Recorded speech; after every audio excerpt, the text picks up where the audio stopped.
유튜브에서 봤습니다. 과학자는 의심하는 직업이라더군요. 그래서 오늘은 제가 의심을 해보려고, 아니, 여러분에게 의심을 받을 만한 이야기를 해보려고 합니다. 패션을 좋아하실 여러분 반갑습니다. 우리는 모두 공부를 합니다. 수학, 과학, 영어 이런 거 말고도 게임 퀘스트를 깨는 방법, 달리기 기록 노하우, 우리는 공부를 합니다. 근데 시켜서 하는 공부 말고 자발적으로 하는 공부는 생각보다 무섭습니다. 재미가 있으니 끝까지 파헤치죠. 근데 만약 끝이 없다면, 정답이 없다면 어떻게 될까요? 세상엔 다양한 옷이 있고 그 중에 가장 많이 공부를 당한 건 당연히 이거. 오늘은 청바지 이야기입니다. 얘만큼 사연 많은 옷이 없습니다. 그래서인지 꽤 많은 사람들은 청바지를 공부하죠. 분석하고 유추하고 토론하고 비교하고, 감사하게도 그들은 많은 자료와 가설들을 남겨주었습니다. 오늘은 그 재료들을 모아서 재밌는 이야기를 해보려고 합니다. 얼마나 버티실지는 모르겠습니다. 근데 만약 끝까지 버티신다면 어이가 없거나 가슴이 설렐 수도 있을 겁니다. 최면을 하나 걸어볼게요. 자, 지금부터 여러분은 과학자입니다. 제 말을 무조건 의심하셔야 됩니다. 그러면 이제 청바지의 기묘한 이야기 시작해보겠습니다. 1829년 독일 바이에른. 어려서부터 아버지를 잃은 이 아이의 이름은 레비. 성인이 되자마자 형들을 따라 미국으로 갑니다. 형들은 이미 뉴욕에서 장사를 했었고 레비는 거기서 일을 배우기 시작했죠. 그렇게 레비가 미국에 묻어갈 때쯤 2년 후 1849년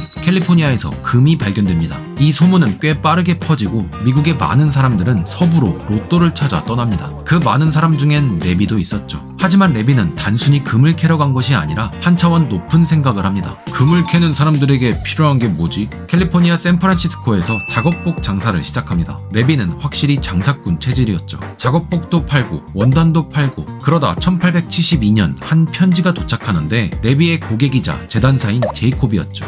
어느 여름날 옆집 아줌마는 제이콥에게 와서 아휴, 우리 남편은 맨날 노가다 하면 바지 주머니가 다 뜯어져 버려요. 이거 좀 튼튼하게 만들어주면 안 돼요? 제이콥은 머리를 싸매다가 좋은 아이디어가 떠올랐죠. 이 조그만 쇳덩이를 연결 부분에 박으면 엄청 튼튼한 바지가 되겠네. 그 아이디어로 탄생한 바지는 소문이 퍼지기 시작합니다. 야, 저거 엄청 튼튼하대. 야, 제이콥 바지 입어봄? 저 쇳덩이 때문에 되게 오래 입는다던데. 하지만 정작 바지를 발명한 제이콥은 아쉽고 불안했죠. 이건 내 아이디어야. 누가 뺏어가면 어떡하지? 난 특허를 낼 돈도 없는데. 제이콥은 편지를 쓰기 시작합니다. 레비씨, 제가 엄청난 걸 발견했습니다. 이 리벳을 바지에 달면 수명이 엄청나게 늘어난다는 걸요. 이걸로 특허를 내고 싶은데 제가 돈이 없어서요. 도와주신다면 특허권은 공동으로 가져가도 좋습니다.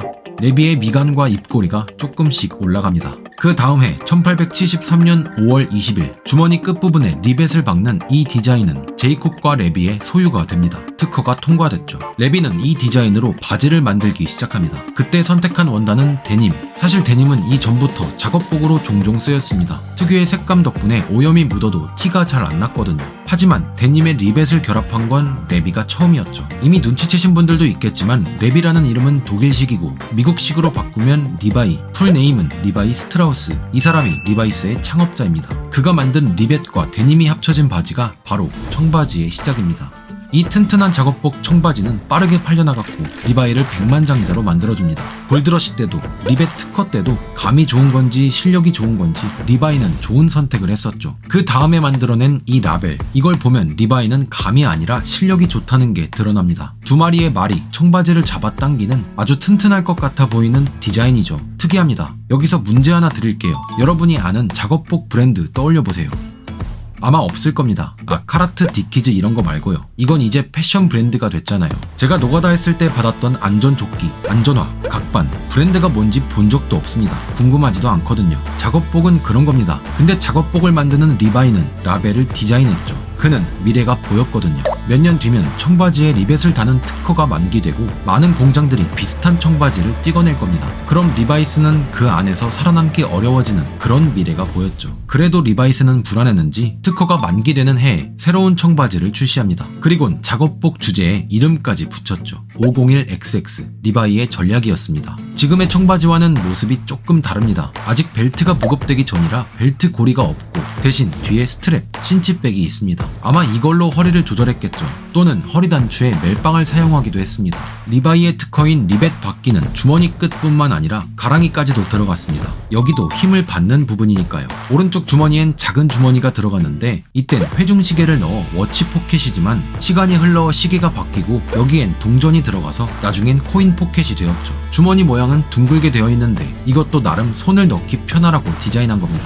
이렇게 직선으로 만들면 더 불편하겠죠. 허리 연결은 버튼으로 아직 지퍼가 발명되기 전이었거든요. 지금이랑 별 차이 없어 보이나요? 이제부터 시작입니다. 리바이스는 501XX를 내고 바로 저렴한 버전 201도 출시합니다. 원단도 조금 달랐지만 더 가벼운 단추를 쓰는 등 부자재까지 아꼈죠. 다음엔 작업자들의 도구가 많아졌는지 뒷주머니가 추가되어 2개가 되고 1900년대가 시작되기 전에 위를 좀 볼게요. 프록시미티 코튼밀스, 한 형제가 데님 생산을 위한 원단 공장을 설립합니다. 그게 잘 됐는지 다음엔 플란넬 원단 공장을, 다음엔 또다시 새로운 데님 공장을 세우죠. 이 공장들을 창업한 형제의 이름은 콘, 여기가 콘밀스입니다. 청바지 좋아하면 이거 보신 적 있죠? 1915년부터 콘밀스는 리바이스 전용 데님을 생산하기 시작했죠. 이때는 다 셀비지 데님을 사용했습니다. 근데 콘밀의 셀비지는 이렇게 빨간색 실이 들어갔는데 그래서 이 모습이 상징이 된 게 아닐까 싶습니다. 당시 콘밀은 전 세계 데님 원단의 3분의 1을 제작했거든요. 1차 세계대전이 끝나고 벨트가 사용되기 시작합니다. 그 전까지 벨트는 장식이나 군인들만 사용했는데 이게 되게 실용적이었던 거죠. 그에 맞게 리바이스도 벨트 고리를 달기 시작합니다. 물론 멜빵 단추나 신치백은 그대로 두었죠. 1930년대 한 발명가가 기가 막힌 걸 개발합니다. 이때까지 원단에는 치명적인 단점이 하나 있었는데 세탁하면 옷이 줄어든다는 것이었죠. 그래서 이 발명가가 생각한 방법은 원단을 미리 세탁해서 줄여버리자 였습니다. 뭐 그렇게 말처럼 단순한 작업은 아니지만 어쨌든 수축 문제를 일부 해결한 이 발명가의 이름은 샌포드 클루엣. 이게 얼마나 대단한 발명이었는지 이 공정 방식에 발명가의 이름을 붙였습니다. 그게 바로 샘포라이즈죠. 들어본 분들 있을 겁니다. 콘밀스는 이걸 이용해서 샘포라이즈 데님을 출시하지만 리바이스는 사용하지 않습니다. 그러니까 리바이스 청바지는 세탁하면 꽤 줄어들었죠. 아니 이 좋은 방식을 왜 안 쓴 거야? 라고 생각하실 수 있지만 리바이스에는 독특한 문화가 있었습니다. Shrink to fit, 몸에 딱 맞게 줄이는 것. 그러니까 살짝 큰 청바지를 사서 세탁한 후에 몸에 맞게 맞추는 거죠. 고집인지 문화인지 어쨌든 리바이스는 샘포라이즈 데님을 사용하지 않습니다. 아직까지는요. 1933년 새로운 501이 나옵니다. 달라진 건 별로 없는데 불만은 커져갔습니다. 당시 리바이스 매장 카운터엔 큰 가위가 하나 있었는데요. 일부 손님들이 이 필요 없는 신치백 좀 잘라주쇼. 이거 왜 아직도 달아놓은 거야? 라고 했거든요. 불만은 이것뿐만이 아니었습니다. 근데 뒷주머니 리벳 때문에 가구가 긁혀요. 이것도 좀 어떻게 해봐요.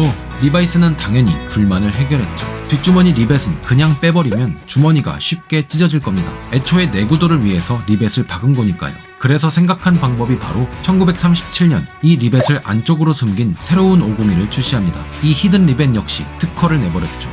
근데 여러분 청바지 새거 구매했을 때 뒷주머니에 이런 종이가 박힌 거 본 적 있으신가요? 지금은 멋으로 해놓지만 시작은 아주 기능적이었죠. 히든 리벳에는 문제가 하나 있었습니다. 사람들이 이거 뭐야? 이 새끼들 리벳값 아끼려고 빼버렸네? 오해를 살 수도 있었죠. 그래서 리바이스는 뒷주머니에 종이 안내서를 붙입니다. 거기엔 친절하게 리벳은 여전히 여기에 있습니다. 화살표와 함께 적어두었죠. 이렇게 청바지 뒷주머니에 있는 빳빳한 종이를 플래셔라고 하는데 이건 역시 리바이스의 발명품이었죠.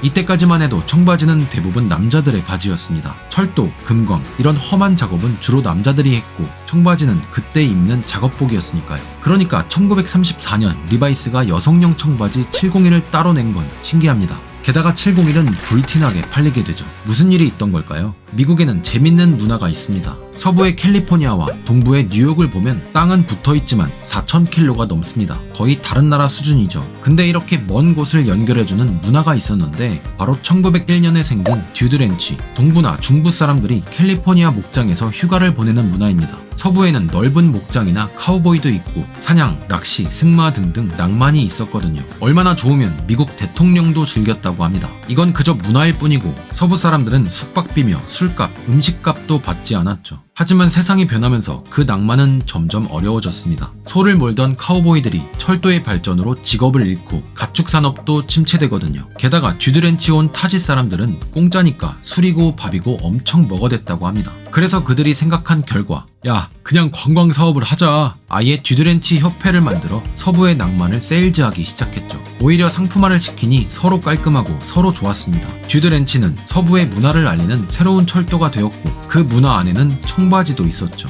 자연스럽게 말 타러 온 여자들도 청바지를 입었고 그렇게 청바지는 여자들에게도 퍼집니다. 그러니 리바이스의 701은 불티나게 팔렸죠. 그때까지 여성용 청바지는 없었거든요. 1939년 청바지 매니아들이 좋아하는 재봉틀이 출시됩니다. 미국 재봉틀 회사 유니온 스페셜의 43200G 청바지나 작업복 밑단을 이렇게 체인 모양으로 박는 기계인데 성능도 좋겠지만 특히 매니아들이 좋아하는 이유는 이 밑단 모양 때문이었죠. 이 재봉틀로 박은 밑단은 특히 이렇게 물결 모양이 생기거든요. 의도된 건 아니겠지만 뭐 어쨌든 같은 해 1944년 2차 세계대전이 시작되면서 리바이스는 어쩔 수 없이 새로운 모델을 출시하죠. 정부가 규제를 해버렸거든요. 모든 물자를 아껴서 군용품에 집중한다. 청바지에는 꽤 다양한 물자들이 들어갑니다. 금속, 원단, 실. 일단 금속부터 보면 리벳을 제거합니다. 전부는 아니고요. 코인 포켓과 가랑이 정도만. 리벳은 원래 구리로 만들었는데 이것도 철로 바꿨죠. 왜냐면 총알은 구리로 만들거든요. 단추도 안쪽에 구멍을 파서 도넛 모양으로 만듭니다. 바느질 땀수도 더 넓게. 실을 아껴야 하니까요. 주머니 안감은 셔츠 원단도 쓰고 바지 원단, 자켓 원단 그냥 남는 거 갖다 썼습니다. 자, 이제 정부에게 가서 허락을 맡아볼까요? 이렇게나 절약했습니다. 이제 만들어도 될까요? 그러자 정부는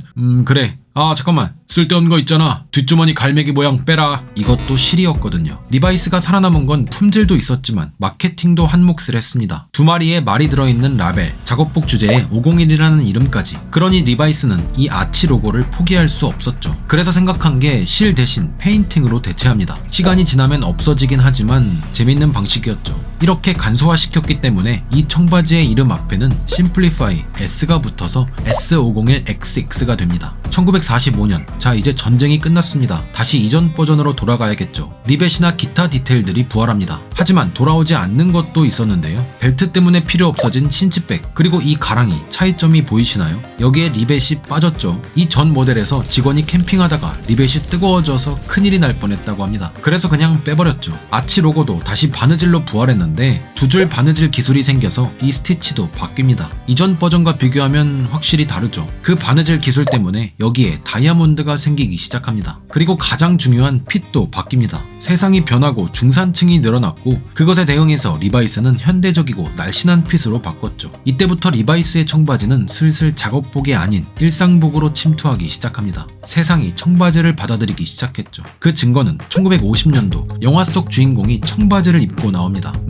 지금 보면 그냥 옛날 영화 느낌 정도지만 당시엔 신기했을 수도 있을 겁니다. 유명 영화 배우가 작업복을 입은 거니까요. 자연스럽게 청바지는 점점 언더그라운드를 벗어나기 시작합니다. 근데 잠깐, 아까 듀드렌치 기억하시나요? 듀드렌치로 캘리포니아에 휴가를 온 동부 사람들이 청바지를 접하고 그 청바지를 동부에 돌아가서 입었고 청바지는 동부에서도 인기를 얻기 시작했습니다. 당연히 리바이스의 청바지였죠. 근데 동부 쪽 트렌드랑 맞지 않는 게 있었습니다. 바로 버튼 플라이. 동부 사람들은 바지에 지퍼가 익숙했고 특히 여자들은 단추에 민감했습니다. 단추 사이가 노출될 수도 있으니까요. 그래서 리바이스는 동부 여성들을 위해 지퍼가 달린 청바지를 이미 제작했었습니다. 지퍼가 익숙한 동부 남자들을 위해서는 1954년에 501에 지퍼가 달린 버전 501ZXX를 출시했죠. 당연히 그냥 501은 계속 버튼 플라이로 출시하면서요. 만약 여러분이 똑같은 청바지를 구매한다면 뒤쪽 패치가 가죽인 거랑 종이 중에 어떤 걸 선택하실 건가요? 네, 당연히 가죽이겠죠.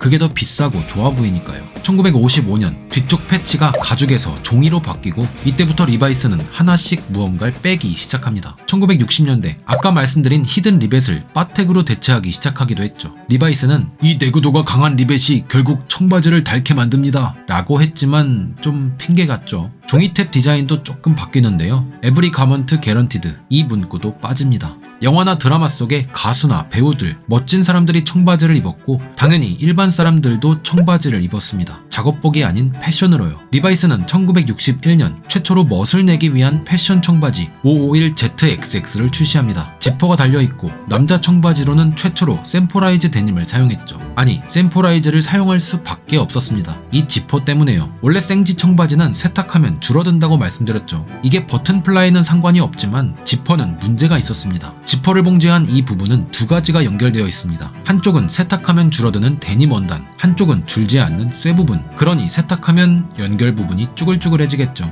그래서 어쩔 수 없이 샘플라이즈 데님을 사용합니다. 핏은 501보다 조금 더 슬림하게 멋져 보여야 했으니까요. 자, 여기서부터는 무슨 화살표도 있고 조금 어지럽죠. 되게 간단합니다. 이때까지 리바이스 청바지는 크게 두 종류입니다. 진짜 작업복 청바지 501, 멋을 위한 패션 청바지 501ZXX. 작업복 청바지에 지퍼를 달았던 게 501ZXX. 그게 한 번 변하고 두 번 변한 게 502. 그니까 얘는 작업복 기반이죠. 멋내려고 만들었던 게 551ZXX. 그게 변한 게 505. 얘는 패션 기반입니다. 1960년대 후반 조금 더 파격적인 패션 청바지 606을 출시합니다. 엄청 슬림한 핏, 스키니 청바지의 탄생이었죠. 아까 리바이스는 60년대가 되면서 청바지에서 뭔가를 빼기 시작했다고 말씀드렸죠. 이제 진짜 많이 뺍니다. 먼저 청바지 주머니의 바느질 방식을 교체했습니다. 원래는 주머니를 이런 싱글 스티치로 박았는데 이때부터 체인 스티치를 적용하기 시작했죠. 이 방식이 더 빨랐거든요. 그리고 허리 패치의 501XX에서 XX가 사라지기 시작합니다. 이렇게 하나씩 빼고 간소화하고 이때부터 리바이스는 본격적으로 대량 생산을 세팅합니다. 아마 누군가는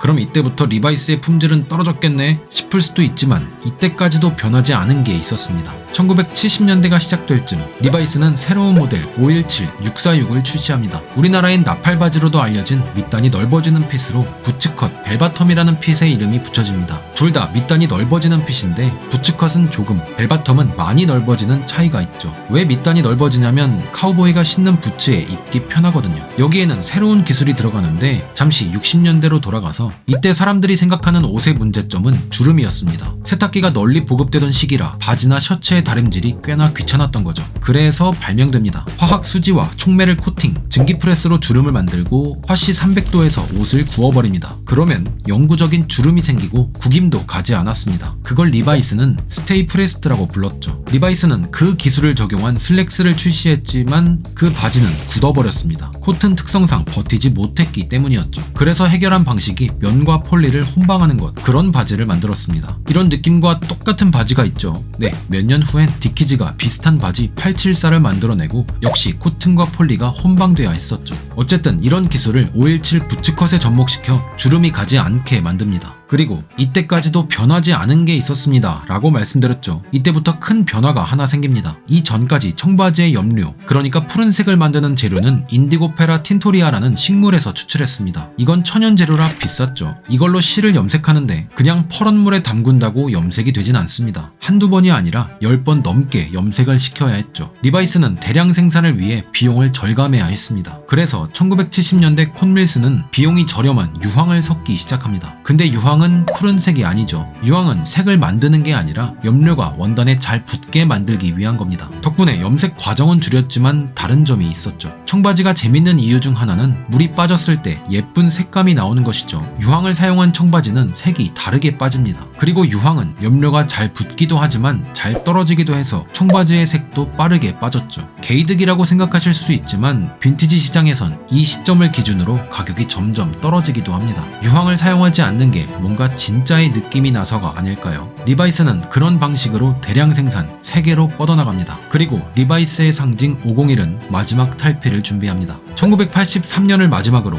리바이스는 501 청바지의 셀비지 원단 사용을 중단합니다. 셀비지 데님과 일반 데님의 차이는 크게 두 가지가 있는데 하나는 변하는 색감, 다른 하나는 원단의 폭입니다. 셀비지는 구형 기계를 사용해 원단의 폭이 좁지만 신형 기계의 데님은 더 넓게 짤 수 있었죠. 생산 속도도 빠르고 더 효율적입니다. 세계로 뻗어나가는 대량 생산 리바이스는 당연히 후자를 선택한 거죠. 아마 누군가는 리바이스가 초심을 잃었구나 생각할 수도 있을 겁니다. 2025년 지금 청바지를 좋아하는 사람들은 셀비지, 히든 리벳, 버튼플라이 같은 걸 중요시하기도 하니까요. 근데 그건 지금 매니아들입니다. 당시에도 그런 사람들이 많았다면 리바이스는 당연히 그들을 위해 셀비지도 히든 리벳도 제거하지 않았을 겁니다. 리바이스는 어떤 사명감이 있는 데님 수호자가 아닌 사업체니까요. 그리고 이땐 1980년대 빈티지, 데님 매니아 뭐 이런 사람들이 있었겠어요. 근데 네, 있었습니다. 웃긴 건 미국이 아닌 일본에 있었죠. 일본은 2차 세계대전 때 미국과 싸웠죠. 그리고 패배했습니다. 그 후에는 미국이 점령했다기보다는 많이 도와줬습니다. 식량뿐만 아니라 제도적으로도 도움을 주었고 그런 과정에서 미국 문화도 일본에 침투하게 되었죠. 그 중에는 아주 작지만 분명히 있었습니다. 리바이스의 청바지가요. 옷을 좋아하는 몇몇 일본인들은 미제 청바지에 관심을 가졌고 일본 업자들은 미국 청바지를 수입하기 시작합니다. 그러다가 리바이스가 히든리벳도 빼고 바느질도 바뀌고 XX도 빼고 염료도 바뀌고 나중엔 셀비지 원단도 뺐죠. 그러면서 그 전 시대의 청바지들이 인기를 얻기 시작합니다. 셀비지 원단을 사용하거나 히든리벳이 있는 옛날 청바지, 그 빈티지 청바지가 인기를 얻는데 문제는 이건 재고가 하나밖에 없는 생산이 불가능한 옷이었죠. 인기가 올라갈수록 매물 가격도 올라가다가 야, 그냥 우리가 만들자. 미국 청바지를 복원한 일본 브랜드가 생기기 시작합니다. 단순히 디자인만 따라가는 게 아니라 실, 바느질, 디테일, 심지어 원단까지 구석구석 복원했죠. 나중에 유니온 스페셜의 43200G 이 재봉틀이 생산 중지가 됐을 때도 일본은 그 재봉틀을 수입까지 했죠. 리바이스 청바지를 복원하려면 똑같은 기기가 필요했으니까요. 그러면 그렇게 복원한 일본산 청바지가 인기를 얻었을까요? 아니요. 어렵게 복원한 청바지는 비쌌고 리바이스의 빈티지와 가격이 비슷했으니 잘 팔리진 않았습니다. 하지만 일본의 데님은 계속 움직였죠. 1990년대가 되고 청바지는 더 이상 작업복이 아니게 됩니다. 남녀노소 즐기는 대중적인 바지가 되었죠. 그때 캘빈 클라인, 게스 같은 브랜드가 세련된 청바지를 만듭니다. 그러면서 청바지는 두 가지 계열로 나뉘게 되는데 하나는 패션성이 들어간 청바지, 방금 말씀드린 게스나 캘빈 클라인 같은 패션 브랜드의 청바지겠죠. 다른 하나는 옛날 청바지를 복원한 청바지, 이것들은 대부분 일본에서 탄생했죠. 일본에선 계속 데님을 연구하고 복원했을 뿐만 아니라 그걸 즐기는 문화, 그러니까 소비자들도 있었거든요. 반면 리바이스의 501 청바지는 세련된 것도 아니고 옛날 것을 지킨 것도 아닌 뭔가 밋밋한 애매한 포지션의 청바지가 되어버립니다. 역사를 만들었지만 이미 너무 많이 변해버렸죠. 이대로는 억울했는지 리바이스는 낡은 창고를 뒤지기 시작합니다. 원래 내가 만들었던 건데? 내가 왕인데 이 새끼들이 미쳐가지고. 그리고는 새로운 브랜드를 만듭니다. LVC, 리바이스 빈티지 클로딩. 자기가 만들었던 옛날 청바지를 복원하겠다 이거죠. 그리고 잠시 후 자기가 데님의 왕이라는 걸 증명하듯 새로운 라인을 준비합니다. 1999년 리바이스 레드. 마치 패션 디자이너의 작품처럼 데님을 이용한 옷들을 선보입니다. 출시 이후 총 7개의 컬렉션을 진행했는데 여러분이 보시기엔 어떤가요? 혹시 땡기신다면 당신은 데님 매니아일 확률이 높습니다. 너무 실험적이고 예술적이라 대중적으로 성공하진 못했지만 누군가는 이걸 구하러 해외를 가고 모여서 토론까지 했습니다. 매니아들을 만들었죠. 다음엔 엔지니어드 진스. 이름답게 역시 새로웠습니다. 최초로 입체 재단을 통한 편한 핏을 구해냈는데 옆 라인이 아예 비틀어져서 앞쪽으로 떨어집니다. 앞주머니는 더 편하게, 조그만한 코인 포켓도 기능을 위해 넓어집니다. 뒷주머니는 지갑을 위해 낮추었고 뒷판도 편안함을 위해 다트로 대체됩니다. 신발이 끌리지 않기 위해 뒤쪽은 살짝 짧게, 원단도 은은한 광택이 나는 새로운 데님. 옛날 청바지와는 아예 선을 긋는 듯한 현대식 청바지였죠. 리바이스 레드만큼 새로운 시도였지만 엔지니어드 진스는 대중적으로도 인기를 끌었죠. 다음엔 타이번. 이번에도 평범하진 않았습니다. 청바지의 바느질을 굵직하게 만들어 독특한 느낌을 주었죠. LVC, 리바이스 레드, 엔지니어드 진스. 많이 팔리던 팔리지 않던 리바이스는 새로운 시도를 했고 그 재료는 당연히 데님이었습니다. 밋밋하다고 말씀드렸던 501 청바지는 계속해서 그대로 만들었죠. 2025년 지금을 생각해 볼게요. 캘빈 클라인과 게스의 청바지. 한때 인기가 있었다고는 하나 지금은 손이 가지는 않습니다. 반면 리바이스의 501 청바지. 때론 밋밋할 수도, 때론 평범해 보일 수도 있지만 촌스럽거나 시대에 뒤처진 느낌도 아닙니다. 옷을 좋아하는 사람들도 옷에 관심이 없는 사람들도 입는 이런 옷을 우리는 이렇게 부릅니다. 클래식. 제가 오늘 준비한 이야기는 여기까지입니다. 그리고 이 이야기는 사실이 아닙니다. 맨 처음에 말씀드렸죠. 이야기를 끝까지 보신다면 어이가 없거나 가슴이 설렐 수도 있을 거라고요. 정확히는 사실일 수도 있고 아닐 수도 있죠. 1947년도 현대적으로 핏이 얇아졌다고 말씀드렸지만 실제로는 별 차이가 없다고도 합니다. 유황이 사용된 것도 셀비지가 그만 사용된 것도 어느 특정 시점부터가 아니고요. 다양한 사람들이 여러 가지 표본을 갖고 토론하고 유추한 것일 뿐입니다. 오피셜도 별로 없습니다. 리바이스조차 컬렉터들로부터 자료를 받고 수집하기도 하거든요. 이 이야기는 어찌 보면 구전되는 전래동화 같은 겁니다. 그러니 누군가는 어이없을 수도 있겠죠. 하지만 또 다른 사람은 와, 청바지 재밌네 하실 수도 있을 겁니다. 아주 낮은 확률이지만 청바지는 그런 사람들 덕분에 발전했거든요. 어이가 없으셨건 가슴이 설레었건 여러분에게 재밌는 이야기였길 바라며 저는 다음에 또 다른 이야기로 돌아오겠습니다. 긴 여정 함께 해주셨다면 진심으로 감사드립니다. 감사합니다.